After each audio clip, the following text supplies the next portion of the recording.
Hello, my people. I'm Doug in Exile. In the giant saga of Trump versus DeSantis, a poll comes out in favor of Trump. He was losing ground against DeSantis for a while. I'll keep you guys posted. Of course, we're going to be following the election all the way through the whole thing. So if you don't want to miss out, then make sure you subscribe. Here's Trump trounces DeSantis in potential GOP primary matchup. New poll finds. Former President Trump holds a 17-point lead over Governor Ron DeSantis in a hypothetical GOP primary matchup, according to a new poll. I'm not going to try to guess why this is happening. DeSantis hasn't announced he's run yet. When Trump announced his campaign, it basically came out with a thud. Nothing happened, and nothing has happened for months until this last couple weeks.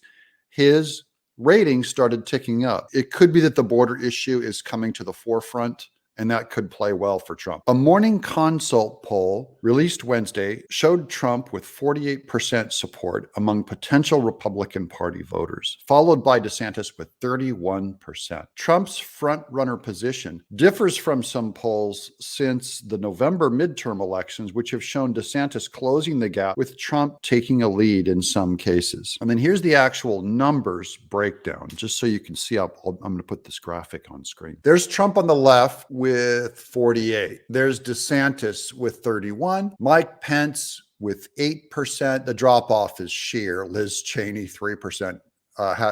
Nikki Haley, 2%. Ted Cruz, too. I can't believe and this is all about primary stuff. I'm all for internal fighting throughout the primaries.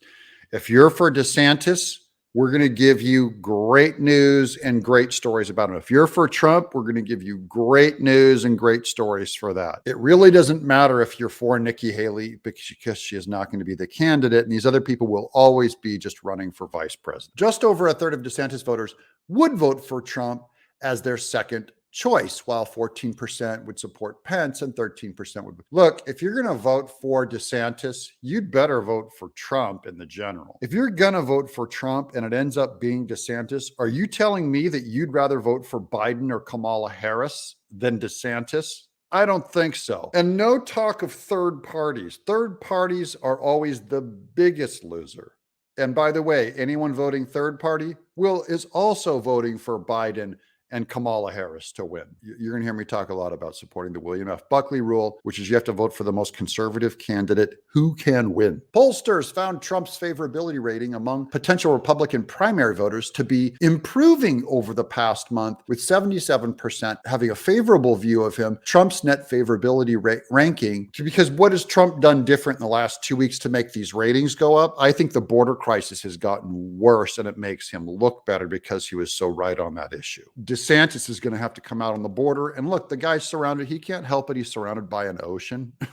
He's not on the border. Trump's net favorability rating is taken from subtracting the percentage who view him unfavorably from the percentage of those who view him favorably. He passed 50% in the morning consult poll for the first time in a month. Trump has much higher unfavorability than any other candidate, and that's always going to be his biggest liability, is minimizing that. DeSantis has an advantage among potential voters who view each of them unfavorably. Only 11% said that they viewed DeSantis unfavorably, while 23% said they viewed Trump unfavorably. The poll did show that DeSantis would perform somewhat better against President Biden in a hypothetical general election matchup than Trump would. DeSantis led Biden by 3 points, 44% to 41%, while Biden led Trump by 3 points, 43 to 40%. So again, that just goes to the negativity numbers. A lot more people on the right hate Trump more than Biden. I know it doesn't make sense. I'm just showing you what these numbers. And another thing is, this was only a survey run by 829 potential Republican primary voters. I could do a more accurate survey on this channel, and we will. This is good news for Trump. I'm Doug in Exile.